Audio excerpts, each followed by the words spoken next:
My brother's a physician. Every night he's done with rounds, stuff's going into charts. Like sometimes they hallucinate. Dr. Santos was just using your AI tool for her charting, and it hallucinated a history of appendicitis.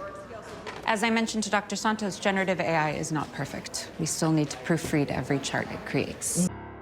Thank you for having me on. I'm Abenaa Hayes. I am a communications strategist and executive, and I work in healthcare, health equity, and social impact. And I come into this work because I'm the daughter and a sister of a physician, and I'm like a geek with all things innovation, which is why I've spent the bulk of my career working in like biotech and bioscience. I'm always intrigued by the advances and the impacts of like innovation in terms of improving healthcare, particularly improving healthcare for those who need it the most, which is why I've done a lot of work in health equity. And the, rise of AI is something that's just completely intrigued me, not only because of its potential, but I think because of the opportunities in finding more ways to make sure that it's used not only in intentional ways, but used in the best possible ways to ensure that people get access to it, to use it in a way that has like personal benefit in terms of their own healthcare, but also when you think of it just from an industry perspective, can pay off in terms of like the evolution of medicine. Yeah. And I've often said that I think that a lot of the biggest benefits we're likely to see will come in the health space, even though a lot of the focus tends to be on the corporate space, and certainly in the technology space as well. So, but advances in medicine, advances in medical technology, et cetera, all of that's possible. But I think that one of the things that we've been talking about that we really have to sort of navigate around is all of this smoke coming out of the hype engine. So, and that's one place I think is a good place to start. And you and I, the genesis for this conversation was sort of when OpenAI came out with its suite of health products and tools, et cetera. But I would say maybe the first place to kind of play around with or to kind of explore would be, where would you say is the biggest gap right now between what AI in healthcare can do versus what people think it can do? I actually think, well, it's two different things. One, I think it's not really a gap. I think it's more of an opportunity. It's like an opportunity gap in terms of what AI could do with drug discovery. There's a very traditional approach to how medicines get made. You usually look at how a disease kind of works, what causes it, like what happens over time. And then you look at like the different like targets on cells or genes, and then you like come up with a molecule or a medicine to treat it. And it's a very kind of stepwise process in terms of how that happens. And one of the most intriguing areas now has been the use of AI in drug discovery and drug development. How do you use this technology to kind of look at like the history or what we call histology of disease and figure out how you identify the right targets to develop medicines? And there are a group of companies that are actually working on that as we actually speak. One of them is called Generate Biomedicines that just IPO'd 3 weeks ago. And they are like laser focused on AI drug development, and they have medicines in their pipeline. There's another called Celerity that's also using AI to look at like a library of therapeutic targets and figuring out like how does disease operate on a cellular level, and then what types of things you as a researcher need to consider when you're developing a medicine. And they have a molecule that they're testing in early phases. So that to me is like intriguing in terms of how you not only identify new medicines for disease, but you could argue it may also help in some ways accelerate the identification of new and like kind of novel medicines. So that's like one big opportunity gap for me. The way this process works is with clinical trials, right? There's a lot of data inputs that are involved in the clinical trial development process because you have a certain kind of overview of what they call a protocol for how a trial gets done. You got to figure out ways to find the patients, right? You got to figure out ways to analyze the data when the data comes in, right?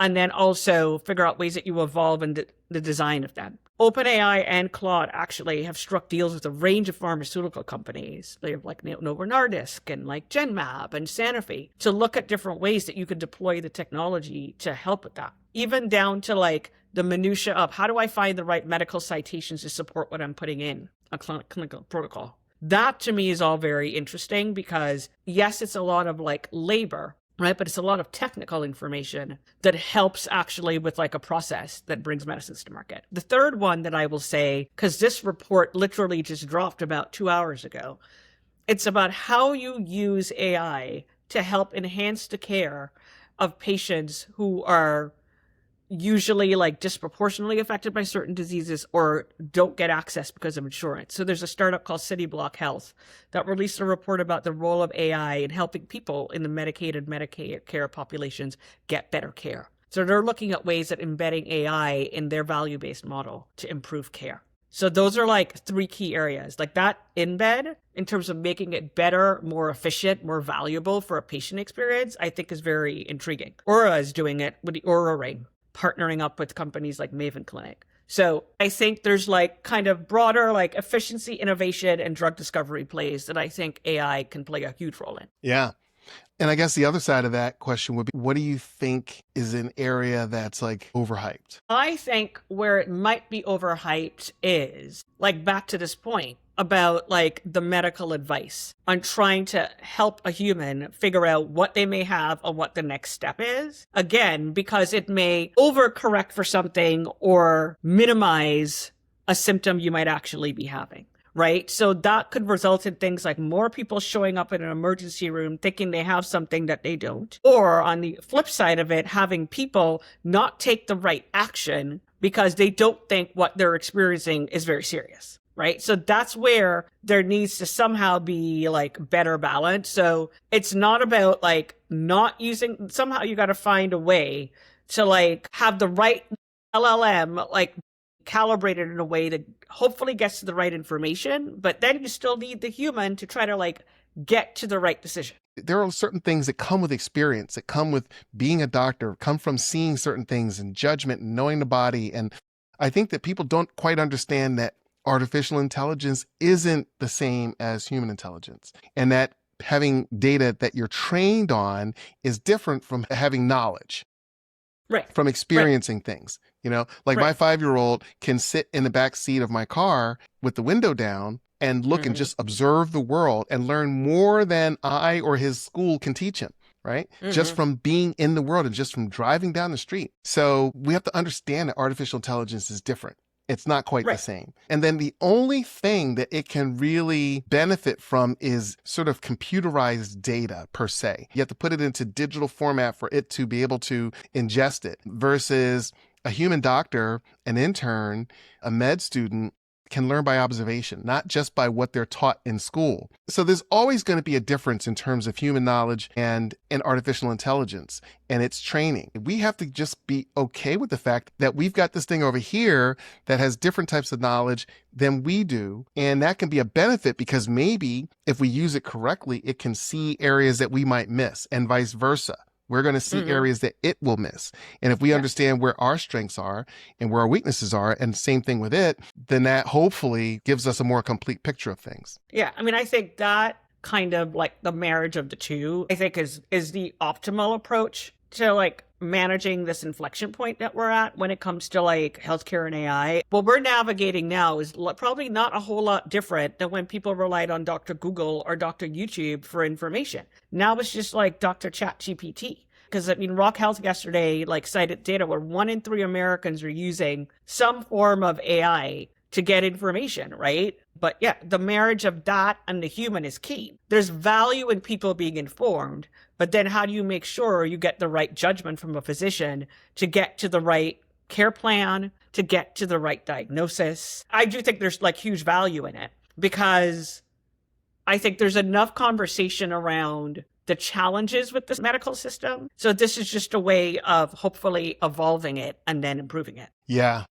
That just brings up so many questions for me. Fire away. It does. Like, okay, so for instance, one of the things, and I thought about this around the Super Bowl. I don't know how much you watch the Super Bowl or Super Bowl commercials, but I did. How did we not miss Benito Bowl? Of course, yeah. But I thought it was interesting. Of course, Anthropic took the opportunity to take some shots at OpenAI because they had just recently announced that they're going to be running ads on the free tier of its ChatGPT product. And I think from a health perspective, that just scares the crap out of me because I know that most people won't spend $20 a month so that they can have the ability to turn off training the model. And so I know a lot of people are going to start putting health stuff or health questions or whatever into their free version of ChatGPT. And it just feels like it can go completely wrong if ChatGPT now has the ability to start running ads on certain queries or certain conversations or certain answers or whatever, but it's going to be absolutely trained on that data, and it's absolutely going to be trained on and understanding what I'm asking it. And I can't imagine that if there's an opportunity, a paid opportunity based on some of the queries and questions and prompts that I'm giving it,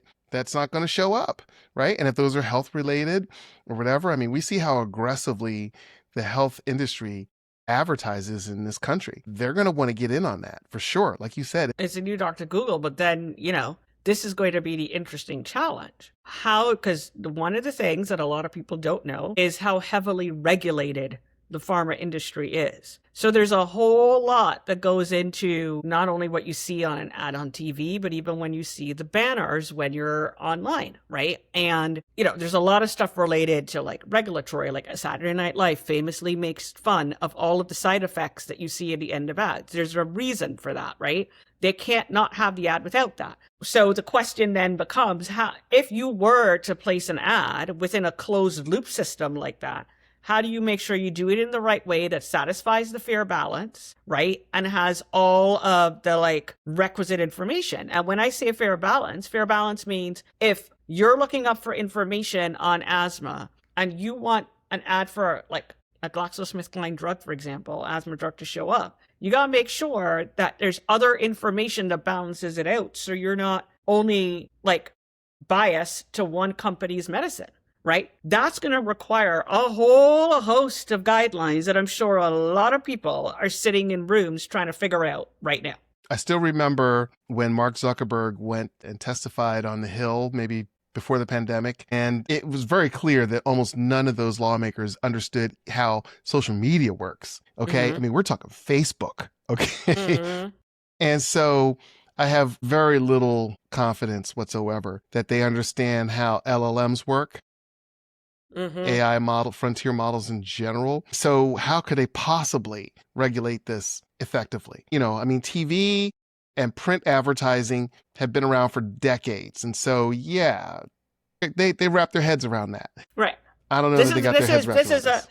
They haven't. You never want to be the company that gets the warning letter for violating guidance. So sure, guidance is being developed, but I'm curious to see if anyone's going to attempt something first to then get the warning letter. That's a whole other can of worms, and that I'm sure, given how risk averse that industry typically is, I'm not sure people are willing to tip their toe in that water yet, but we'll see. Somebody's bound to be first. I mean, look, Chris, we saw the days when you saw the first pharma company put out their first tweet, right? I remember being working for that company to put out the first sponsored tweet. And let me tell you, the process behind the scenes to make sure we checked every box was quite arduous. And it still created a ruckus. When the tweet went out, and the tweet only lasted 72 hours, and we got to take it down. But we were the first mover, if you will. And then everybody figured out how to adjust and what they needed to do before getting their wrist slapped. So yeah, someone's going to be first. I'll be curious to see who it is and what they do and how they cover themselves legally. And I don't want to give anybody any ideas,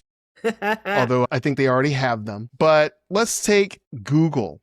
Or we don't even have to take Google, but I'll pick on Google for a second. But they're not the only search engine. I mean, Perplexity now has an AI search engine, yes, right? Comet. OpenAI has Atlas. So if you were to go into Google right now, into the answer mode and say, I have a rash on my leg, what do you think it is? Okay, there aren't ads that show up next to the answer, but now that it will have a number of references to websites like your Cleveland Clinic or the Mayo Clinic, or so, and that's not by accident. It's not just because they have the best answers out there. It's because I can't say for these specific individual companies, and I can't say for Google, but what's happening across the board is that AI companies are striking deals with publishers on the internet and saying, hey, we will allow you to scrape our content and use it in your model for training, etc. And sometimes they say, hey, for this cash or whatever considerations, right? Deals, whatever the deal may entail. So, and there are other organizations that won't. I mean, one of the most famous ones is the New York Times. It says, hey, we don't want any of you guys using our data, and they're blocking a lot of the AI tools from accessing it, and they have a lawsuit going on right now that centers around that. So who shows up is basically, to a large extent, who wants to show up and who has, in a lot of cases, made a deal with those AI companies, browsers, et cetera, to have their information trained on the systems. Like, I think not unlike what you saw with Google and in the world of SEO, right? There is value in ensuring that if you are a reputable institution, that many sites, so you referenced the Cleveland Clinic, for example. If I think of the way in which you had to ensure that a statement, a claim, or an insight was accurate, you'd refer to published data in reputable journals, or you'd refer to established institutions like a Cleveland Clinic,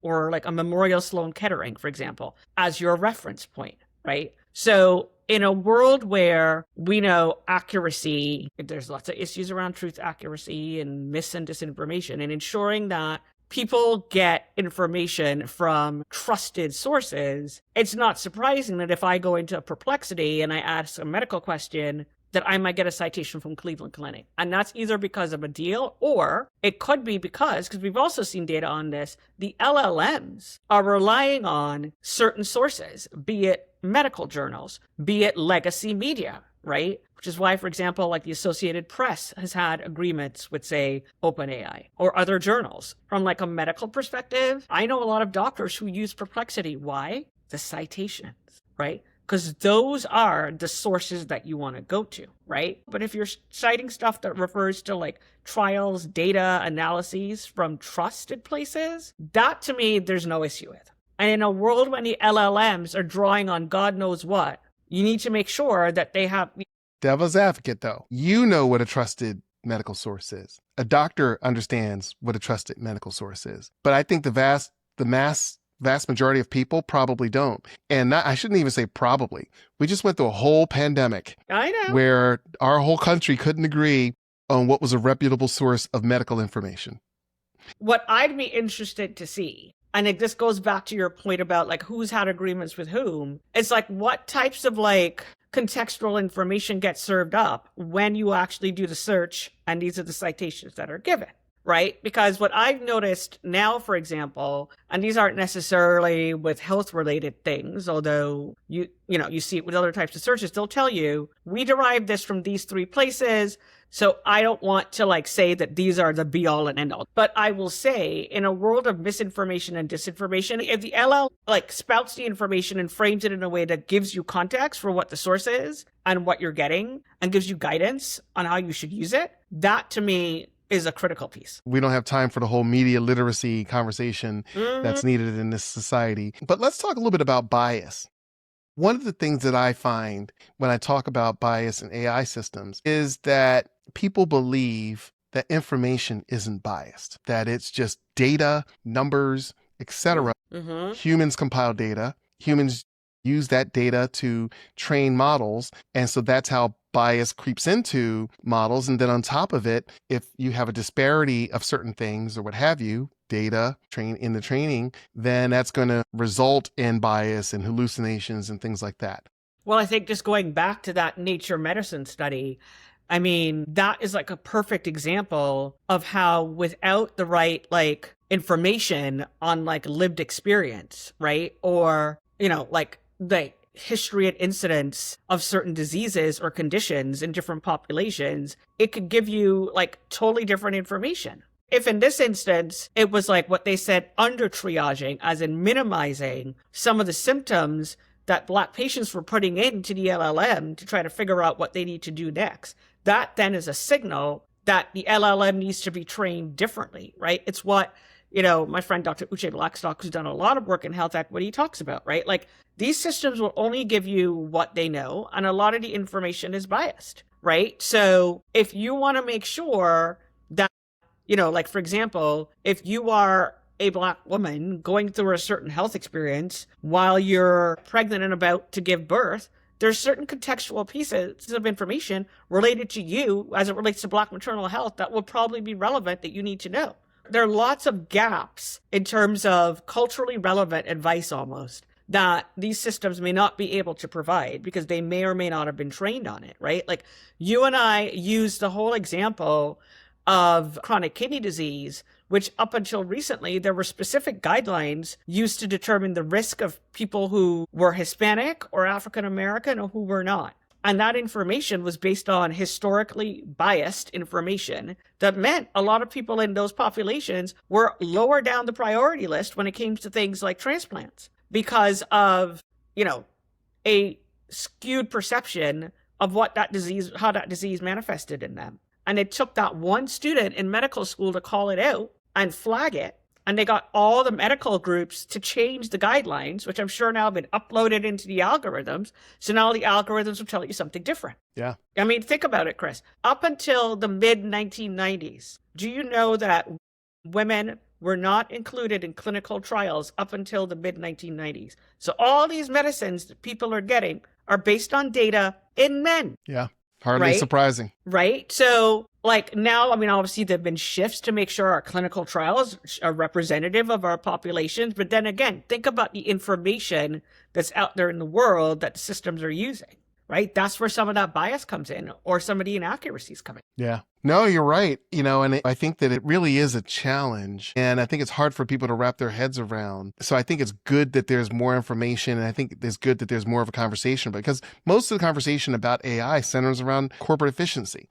And I think there's this massive, area in health where there's a lot happening that maybe isn't getting as much reporting and isn't getting as much shine. But, the risks are there and are pretty significant. I mean, we all rely on health data, health technology, et cetera, and so obviously the more bias there is and the answers that are coming back from these AIs that our doctors and physicians are relying on. Now, where I think it can work, and I've seen it in my own personal life, is maybe it was last year. I'm at the dentist's office and I'm in the chair and it's toward the end of the visit. They had just done x-rays a little while ago. And right before I was about to get out the chair, my dentist says, he's taking one last look at my scans, and he says, well, let's see what AI has to say. And so he presses a button on the monitor, and it highlighted, there were like two little highlights that popped up on my scans. So he calls the ortho in, and ortho looks at one, and he looks at my tooth, and he says, okay, that's fine.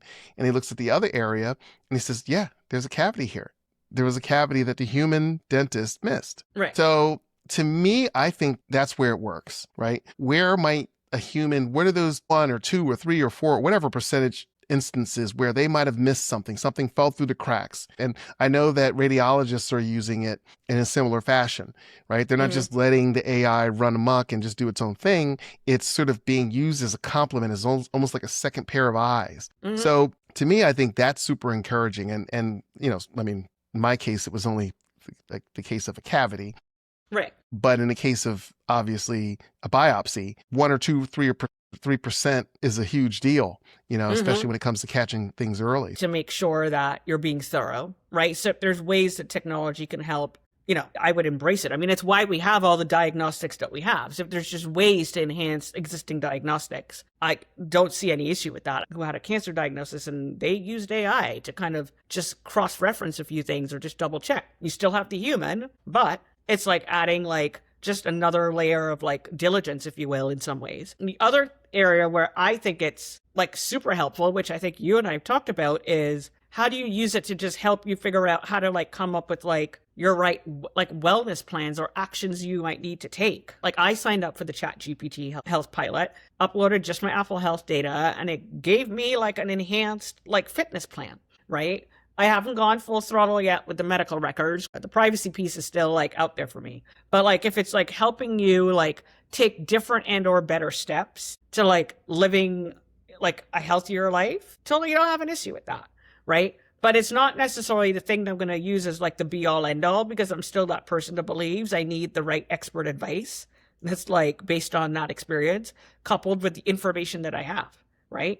And hopefully used in the right way. Because going back to Dr. Google, I'll tell you, my brother, the physician, they always talk about the people who say, I found this on the internet, So I decided to do all of these things, and then they got to bring them back to reality about what they really should be doing.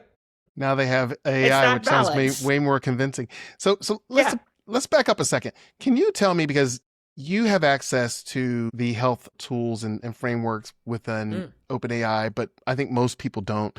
So can you just kind of just quickly talk about like what is entailed, what is involved in or included in that? Okay. So basically, when OpenAI announced ChatGPT Health, and it's a pilot program, so you have to like request to join it. It is basically a closed system within ChatGPT. And the reason it's a closed system is because of concerns around data privacy, right? So, given sensitivities around your personal health data, it is literally a closed system, not probably dissimilar to Notebook LM, right? So you could upload either your medical records that you have from whatever like resource, like I, for example, use One Medical, so I could port stuff over.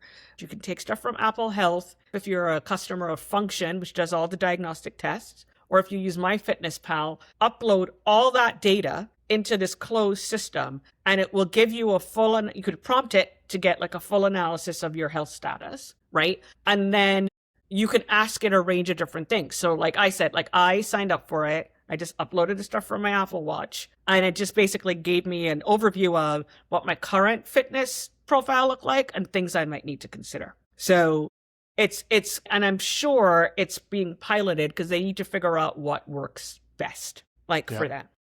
And are there any safeguards around data retention? Apparently, it's a closed system, so it does not train the model on any of your data, and it doesn't take it outside of the system for what you use it for. Now, I know people who, before they uploaded it, redacted certain things, just in case, right? Because you just never know. But apparently, it is a very safe and private way of keep uploading your data and getting what you need out of it. I mean, listen, I don't have access to the OpenAI Health, and I've done some of the same things. I've uploaded my Apple Health information. Yep. I guess I've just done it manually, and you probably have a way to kind of connect everything. Yeah, literally connect it straight to the apps. The apps sync up, which just makes it more efficient. But there is a value to being able to give it some sort of idea of your health. Mm-hmm. And then have that factor into certain information like, hey, what should my caloric intake be on a daily basis? Or how much protein should I get? And I'm doing this type of workout. And so, what should it look like on days that I'm doing cardio versus days I'm doing free weights, et cetera. And you see a lot of people in the gym now that it probably is taking a bite out of tools like MyFitnessPal, et cetera. Yeah. Because people just say, hey, what should I do today? Exactly. And what are most of them focused on? Different routines. I want to make X for dinner tonight. What do I need? What's the recipe? Right? I have these 5 things I want to do this week, right? And I want to accomplish 3 other things. Help me figure out what my schedule should be, right? There's so many ways in which it's being integrated into everybody's daily life, and the stuff that it does is completely wild. But I mean, like you said, it really shows you how you can deploy these tools to really truly drive efficiency and ease in ways that none of us probably realize. Yeah. I think that some of the agentic solutions are certainly helpful to sort of take things to the next level because ChatGPT, Claude, Gemini, none of them does anything for you until you ask it to, until you prompt it to. Right. And the agentic tools, your OpenClaws, your Claude Coworks, or, even insert name of some of these other solutions out here, you can set them on a schedule. You can have them triggered to certain events, et cetera. So I think that we're all kind of waiting for the day where you can have your connected refrigerator talk to your AI agent and it can understand, hey, this is what workouts Abby did this week, or maybe Abby's traveling. She was traveling last week and probably was eating a whole lot of stuff with sodium and hotel bar, restaurant type stuff, and maybe a couple of chocolate martinis. So now we've got to get her back. Right. Exactly. So your refrigerator will say, hey, you need to replenish get some more eggs and maybe get some of these things or whatever. Green juice and more spinach. So I think that that's the dream, is that we get more of them connected and have more data flowing to areas that it didn't. And that's one area that AI is really good at, is kind of taking a whole bunch of unstructured data, because before we'd have to get it into a format to kind of put it all into one place. and your Apple Health data didn't map up with your MyFitnessPal data, it didn't map up with your One Medical data and all that kind of stuff. Right. And now it doesn't matter. It's You like, can just right. put it into the engine and it makes sense of it all, and then Right. it gives you the information you need. That Well, synthesis is so key. I remember a year ago, I thought I was doing something I wanted to. I've still to this day, I've never found a fitness app that did all the things I wanted it to do. So I figured I'd vibe code a fitness app that did what I wanted it to do. And I went on Replit and I told it what I wanted. And I created this little fitness app that would kind of log my workouts and my meals and break down my macros and all this kind of stuff and everything. I could have all that stuff together. I get a snapshot of my macros that I'm taking in. And I get a snapshot of my workouts and how it all worked together. I think I'm not an app developer, so it was okay, but I'm limited by my imagination. Now it's just like, well, why do I even need that?